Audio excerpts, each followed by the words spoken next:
की आपल्या आजूबाजूलाच आपली मोठ्या लेवलला ताकद असते. फॉर एक्झाम्पल की सपोज मी आहे, माझे चुलत भाऊ आहे किंवा अजून काय, मग एकत्रित जमीन आणि एकत्रित अशा पद्धतीने शेती करणं आणि एकत्रित मार्केटमध्ये नेणं. हाय गाईज, भरत गांधड व्लॉगमध्ये तुमचं सर्वांचं स्वागत आहे. आज रविवार, आज सुट्टी असल्यामुळं चला म्हणलं शेतामध्ये फेरफटका मारून यावं म्हणून आलो होतो. एकंदरीत आज आपण पाहणार आहोत की टमाट्यांची शेती. ठीक आहे, तर अशा पद्धतीने इथं टमाट्याची शेती केलेली आहे.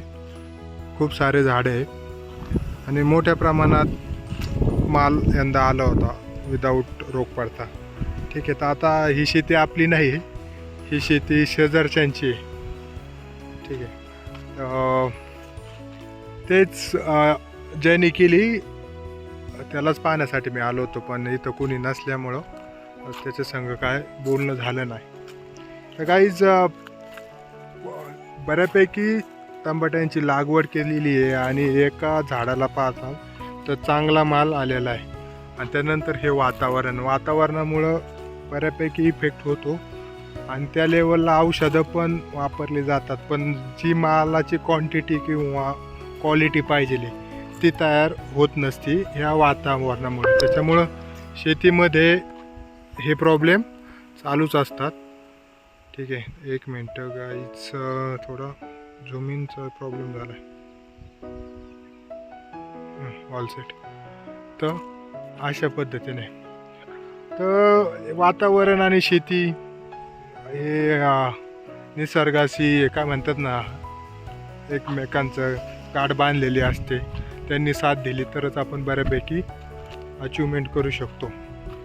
सांगायचं तात्पर्य माझं हेच आहे की आज ठीक आहे, मी जॉब करतो आहे आणि मार्केटमध्ये जे मोठ्या लेवलला जे चेंजेस होतात ते सध्या मी ज्या इंडस्ट्रीमध्ये काम करतो आहे, ठीक आहे, त्याच्यामध्ये AI मोठ्या प्रमाणे यूज केला जातो आहे. आणि त्यामुळं काय होतं आहे की बऱ्याच जिथं मॅनपॉवर लागणारा असतो किंवा जादा टाईम लागणारा असतो तो त्या AI बऱ्यापैकी कवर झालेला आहे. तेच पुढं जाऊन अजून पण मोठ्या लेवलला चेंजेस होणार आहे. त्याच्यामुळं भविष्यात जे म्हटलं जातं की शेतीला बऱ्यापैकी मार्केटमध्ये व्हॅल्युएशन येऊ शकतं, तर ते खरं असू शकतं, कारण येऊ शकतं अजून 1-5 वर्षात. त्यामुळं आपली शेती चांगल्यात चांगली कशी राबवता येईल, चांगल्यात चांगला कसा प्रोजेक्ट उभा करता येईल, त्याच्यावरती मे बी भर दिलेला कधी पण चांगला असं मला वाटतं.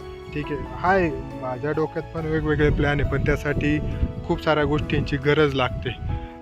तर काय होतं की ज्यावेळेस आपण वेगवेगळ्या ठिकाणी जातो त्यावेळेस आपल्याला काही ना काही शिकायला भेटतं आणि आपण ते आपल्या जीवनामध्ये किंवा आपण आपल्या डेली लाईफस्टाईलमध्ये इम्प्लिमेंट करतो. तीच कन्सेप्ट आहे. चला, आज पाहायला आलो की एकंदरीत टमाट्याची शेती कशी आहे, काय आपण इन डिटेल माहिती घेतली असती ज्या व्यक्ती याचा ओनर आहे, म्हणजे ज्यांनी बनवली, किती खर्च आला, काय आला, सगळ्या गोष्टी. तर सांगायचं तात्पर्य माझं हेच आहे की जर आपण शेती एकजुटीने केली तर बऱ्यापैकी प्रॉफिट होऊ शकतो. कारण काय असतं की नातेवाईक, भाऊबंद, या सगळ्या गोष्टी मॅटर करतात. म्हणजे सांगायचं तात्पर्य की आपल्या आजूबाजूलाच आपली मोठ्या लेवलला ताकद असते. फॉर एक्झाम्पल की सपोज मी आहे, माझे चुलत भाऊ आहे किंवा अजून काय, मग एकत्रित जमीन आणि एकत्रित अशा पद्धतीने शेती करणं आणि एकत्रित मार्केटमध्ये नेणं म्हणजे एक स्टँड भेटतो. ठीक आहे, कारण तुमच्याकडं मोठ्या लेवलला प्रोडक्शन होतं, मोठ्या लेवलला तुम्ही जर यांना औषधं मारायचं असेल तर एखाद्या कंपनीबरोबर कॉन्ट्रॅक्ट करता, ते तेव्हाच होऊ शकतं ज्यावेळेस आपण सगळे एकत्र येऊ शकतो. ठीक आहे, एकत्र म्हणजे बाकीचे बाहेरचे नाही म्हणत मी, आपल्याच जवळचे. कारण शेती ही दुसऱ्या शेतीला कनेक्टेड असते. म्हणजे आता सपोज ही शेती आहे आणि माझी शेती पलीकडे याच्या बरोबर, तर ही मध्ये फक्त एक बांध आहे. तर मग मला हे म्हणायचे की जर आपण एकंदरीत असा प्रोजेक्ट जर याला एक्सपांड केला तर जाऊन तो शेजारी जाऊ शकतो. ठीक आहे. म्हणजे काय की आपली जी पॉवर आहे ती शेजारी इम्प्लिमेंट किंवा एक्झिक्यूट होते. त्याच लेवलला मोठ्या लेवलला आपण प्रोडक्ट मार्केटमध्ये सप्लाय करू शकतो. तर असे एक वेगवेगळे प्लॅन असतात ते त्या लेवलला काम झालं पाहिजे, केलं पाहिजे आणि नक्कीच अचिव्हमेंट भेटते. तर आता हे वावर पाहिलं तर कन्फर्म आम्हाला सांगता नाही याचं किती एकर आहे, पण पाहताच बरीच मोठी लांबभर दिसते तितकी ही टमाट्यांची बाग बनवलेली आहे. त्यानंतर नियोजनबद्ध ठिबक सिंचन आहे. ठीक आहे, औषधांचं नियोजन राहतं कारण वातावरण हे चेंज राहत असतंय. तर अशा पद्धतीने खूप भारी आणि किती आजूबाजूने सगळीकडून पॅक केलं आहे. कारण प्राणी जसं की इकडे ह्या एरियात डुक्कर किंवा अजून बाकीचे खूप वेगवेगळे आहे की जे प्रॉब्लेम करतात आहे, त्यामुळं ते